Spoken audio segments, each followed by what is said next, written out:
Hello, this is Matt on the Moon Family Sedan channel. The XRP community has been warning about this for over 2 years at this point, warning of SEC overreach, warning of SEC regulation by enforcement, and Attorney John Deaton's prediction of the SEC suing at least one major cryptocurrency exchange certainly has come true. And technically it did last year because of the whole FTX fraud Ponzi scheme that came up. And fair enough, I'll still give credit where it's due. But Attorney Deaton was really more so talking about for exchanges being sued, not for fraudulent activity. He was making his prediction based on this idea that exchanges were under the microscope of the SEC and that the SEC would engage in extreme overreach. Well, now his prediction, that prediction has come to pass. Last night, news broke that the SEC has sued Gemini, that's the Winklevoss cryptocurrency exchange, as well as Genesis, which is the insolvent firm that is under Barry Silbert's digital currency group. And there are a lot of things to say about this, and people are still unpacking what's going on since the news just broke last night. But I will tell you that there is definite fear that this could put Gemini and Genesis out of business. And if that happens, crypto contagion spread. So you'd have here in that scenario, if these firms aren't allowed or are able to, if they financially can't survive because they're already in this pit of despair where they got this massive hole in the balance sheet, so there's already that's already a big problem. And then if they get hammered with additional fees and this and that and onerous regulation, if they go out of business, what do you think is going to happen to the rest of the crypto asset class? Do you think the contagion will or won't spread? So here's the SEC, allegedly protecting investors, but are they really? Who's going to be protected by whatever the hell they're trying to do here? They could make things, frankly, much, much worse. I've got comments to share from 3 attorneys within the XRP community: Attorney Jeremy Hogue, Attorney John Deaton, and Attorney Fred Rispoli, and an additional attorney who is not within the XRP community who actually thinks that the SEC is in the right, and he's not a troll. He's spoken about the SEC v. Ripple case. Attorney Deaton's talked to the guy and shared some stuff that he said. It's just in this particular case, are we talking about underlying cryptocurrencies being securities, or are we not? We're going to break that all down. But before going further, I do want to be clear, I do not have a legal or financial background of any kind. I'm not offering legal or financial advice, and you definitely should not buy or sell anything because of anything I say or write. I'm just an enthusiast who enjoys making YouTube videos about crypto-related topics, but just as a hobby and just for fun. Okay, I'm going to very quickly set the table. All you really need to know before getting into the rest of this content is that Gemini is a cryptocurrency exchange owned by the Winklevoss twins. And actually, I want to mention this too, and I don't want to belabor this point, but it's absolutely totally fair to bring this up. The Winklevoss twins during the SEC v. Ripple suit, notably silent. There was no rallying of the crypto community around the attack that was going on, fine, against Ripple, certainly, but XRP holders as well. There was no rallying cry from the Winklevoss twins. They didn't give a damn. They didn't file an amicus brief. And now it's hitting them. Well, isn't that something? Wouldn't it have been better for the last 2+ years to have just had, fought towards having a cohesive move against the SEC, moving together? Because that's not what they were pushing for, but that's what we should be pushing for. So, yes, I'm calling that out, but I'm not going to belabor the point. I just wanted to note it and to highlight that that's the wrong way to approach this. We all need to come together and push back against the SEC in particular, and by the way, there is a chance that, because I'm willing to be persuaded here.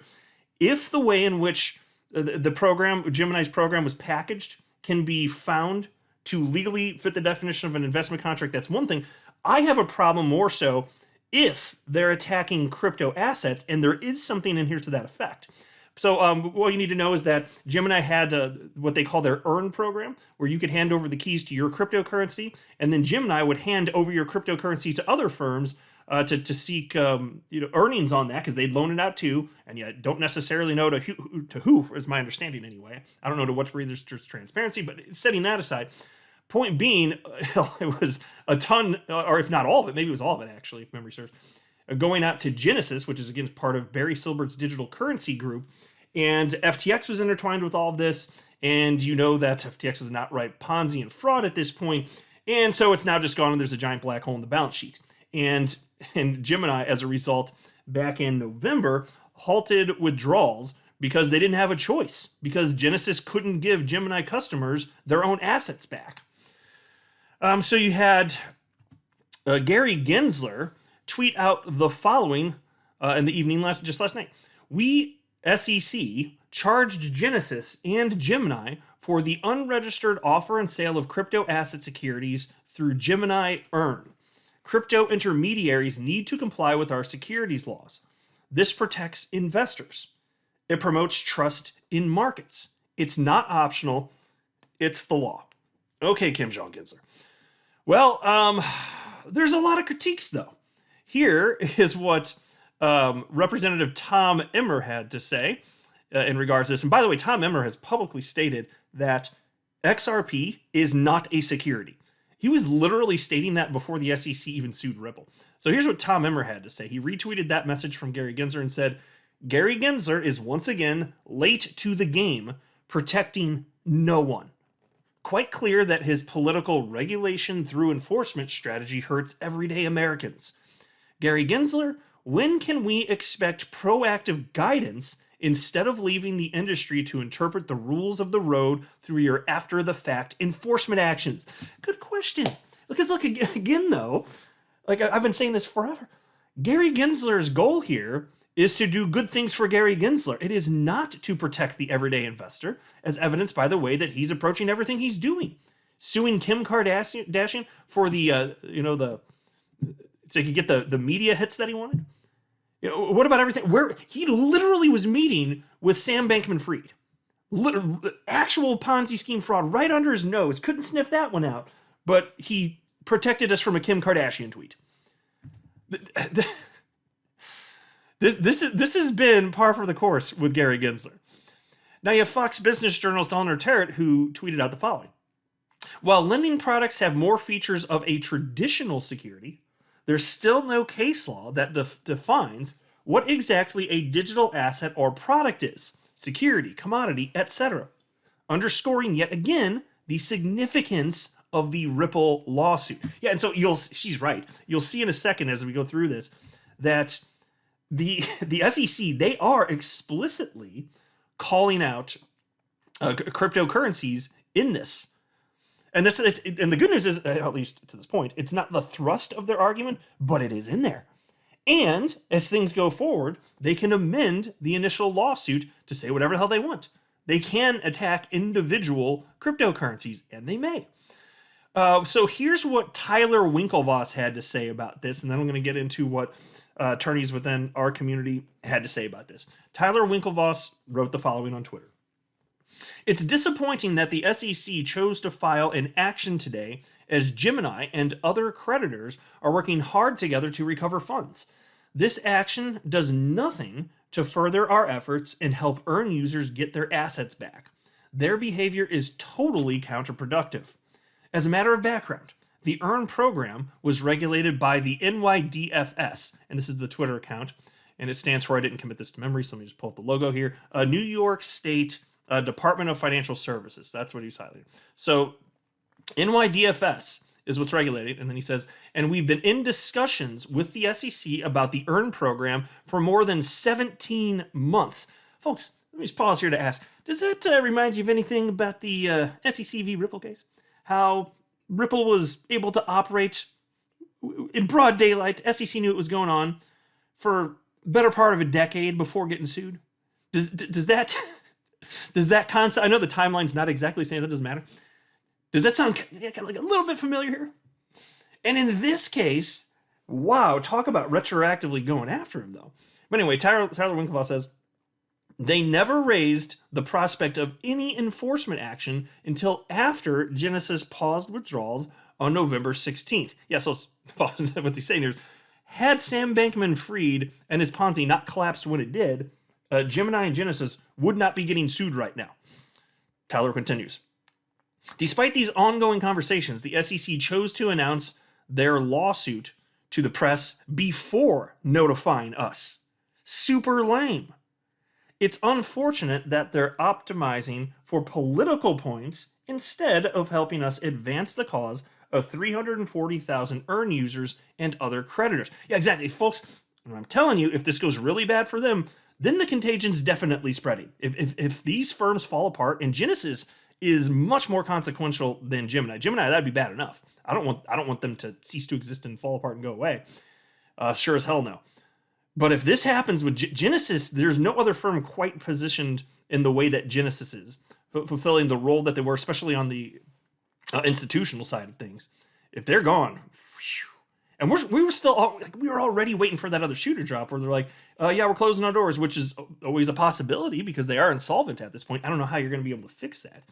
The Winklevoss twins seem to think that there's a path forward potentially, but now if there's going to be additional penalties and this or that, you're just making it that much more likely that everyday people who had exposure to these firms end up getting harmed substantially more. That's what the SEC is doing, is making it more likely that additional people will be harmed. Tyler Winklevoss then says, "We look forward to defending ourselves against this manufactured parking ticket." And I like that line. And we will make sure this doesn't distract us from the important recovery work we are doing. But seriously, what is the point or urgency here? The EARN program has been shut down for almost 2 months. For the avoidance of doubt, Gemini has always worked hard to comply with all relevant laws and regulations. Any suggestion to the contrary is unsupported by the facts. And that's what he had to say. Then you had a little note about Bitcoin hitting 19K. As far as the regulation being under NYDFS, I did want to say too, that made me think about how the SEC is insisting that Ripple, the way they're conducting business and as it pertains to XRP and all that jazz, that's under the purview of the SEC, they assert, despite the fact that, and I believe it was in 2015, there was that FinCEN ruling. And so Ripple arguing, that part sounded familiar too. No, we're already fully regulated, under the FinCEN ruling 2015. But now also under the SEC. So another similarity. And then there was this from attorney Jeremy Hogue, and he said, "I read the lawsuit against Gemini/Genesis briefly, and I didn't see any argument that the digital assets themselves are securities, only that notes were utilized and so were subject to SEC registration. This is not the crypto exchange lawsuit I expected." Although so he's right that there weren't they weren't explicitly named cryptocurrencies that were infringing or violating or anything like that. Like you saw in the Wahi case, you may recall, where there's that insider trading allegation. And then in suing the individuals there, they also cited, I believe it was 9 cryptocurrencies that are themselves securities. Well, we didn't see something like that here, but we did see something. So hang with me, we're about to get to it here. Here was attorney Fred Rispoli's initial reaction after reading this. Member of the XRP community, Fred Rispoli, said, "Interesting. I caution I only spent 5 minutes looking at it, but SEC complaint against Gemini and Genesis alleges securities violations over the Genesis EARN agreements and does not allege any cryptos themselves are securities." And then a community member responded to him and said, "Fred, it seems to me they are specifically targeting anything that seems to provide interest, for lack of a better word. They went after Coinbase about the same thing. Is this the protection of legacy systems? Or is there a strong legal base for passive returns equals security?" And a pause note, you may recall what he's talking about here is Coinbase wanted to offer what they were calling their LIND program, and they ran it by the SEC, the program, and the SEC said, "If you launch this, we will sue you." And when was that? I can't remember when that all happened. Everything's blurred together. Was that this past summer or a year ago? I can't even remember at this point.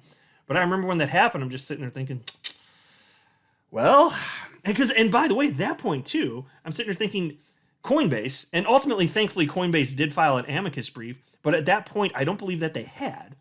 And because nobody was participating. And then finally, it's like Coinbase realized maybe we should all work together. Maybe that's a good idea. And I do think that as a general crypto community, we should be pushing back against nonsense from the SEC.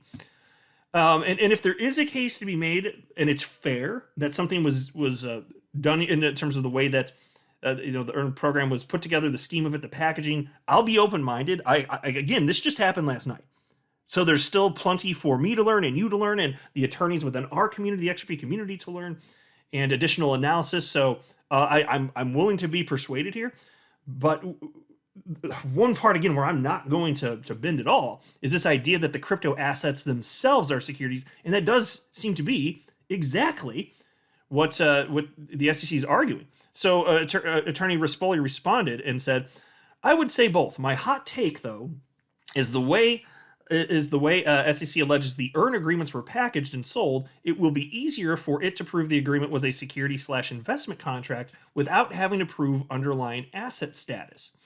Now, in a separate thread, though, he retweeted himself and then said the following. And this is where we're getting to the claim of crypto assets themselves being securities, which is absolutely egregious, but I'll show you exactly where they cited it. So Attorney Rispoli said, upon a deeper dive, there is one mention on paragraph 19 that courts have found crypto assets to constitute investment contracts. But as I initially stated, the overwhelming focus is on the earn program and not the underlying crypto in the program. Think GBTC shares being securities, even though underlying Bitcoin is not. And so I'll just pause to note, of course, what he's talking about there. He's talking about the a Grayscale Bitcoin Trust. It's known as GBTC for short. The Grayscale Bitcoin Trust is, obviously part of Grayscale. I'm sure most of you are familiar at this point, or at least heard of them. And that's also part of Barry Silbert's digital currency group. It's its own firm, a little subsidiary there.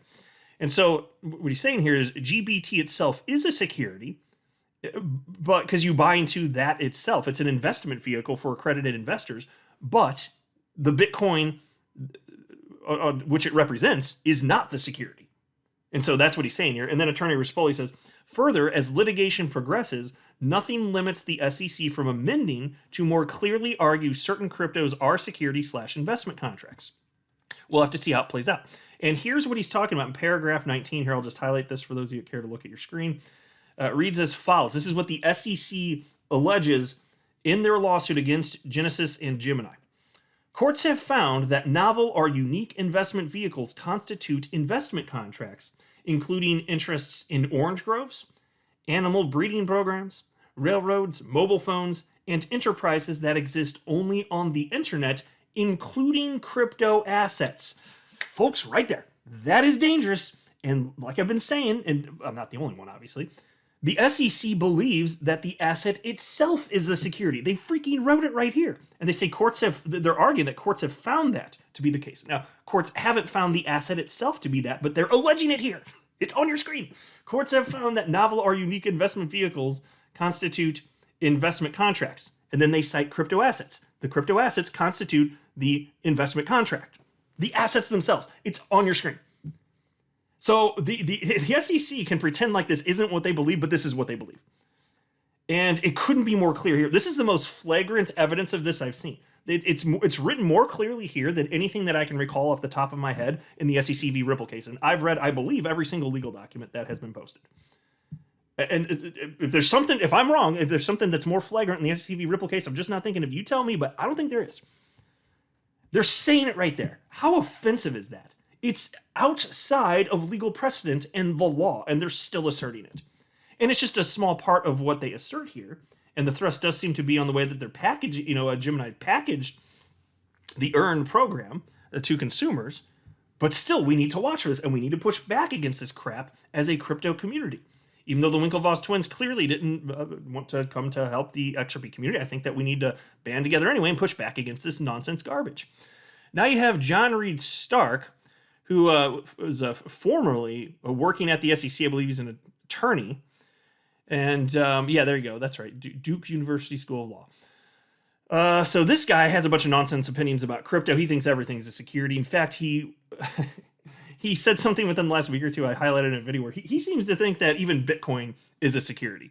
He actually, I kid you not, I highlighted it in a recent video. But anyway, so here's what he said. The SEC hit BlockFi for failing to register its crypto lending program, stopped Coinbase from launching its crypto lending program, and just hit Gemini/Genesis for its earn crypto lending grift. Buckle up. An SEC regulatory onslaught is just beginning. Yeah, that part I do believe from him. Onslaught just beginning, which is why we all do need to band together and knock off the damn tribalism crap, which is, not so much coming from the XRP community, but it's out there. And we should all band together and push back against this garbage, because if we work together, it's much more likely we're going to see success.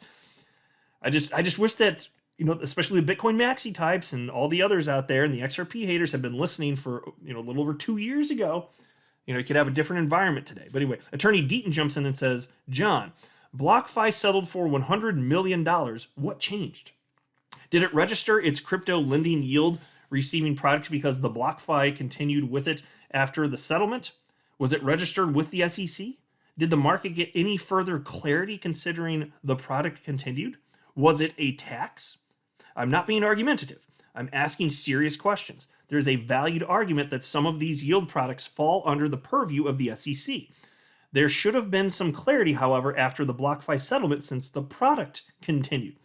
So there you go. So even Attorney John Deaton, and it looks like he's still reserving judgment, perhaps to some degree, if I'm reading him right anyway, that perhaps it could be the case that the way this is packaged could be a violation. And I'm an open book here too, admittedly. I'm willing to be persuaded. It's just when it comes to the crap claims about the assets themselves, the cryptocurrencies being the securities, no wiggle room there whatsoever. Oranges are not securities either. No, not a chance in hell. And then there's Gabriel Shapiro, who is an attorney, just not really so much part of the XRP community, though he has talked about the SEC v. Ripple case, but he shares his legal opinion on Twitter about all sorts of stuff that's happening in crypto.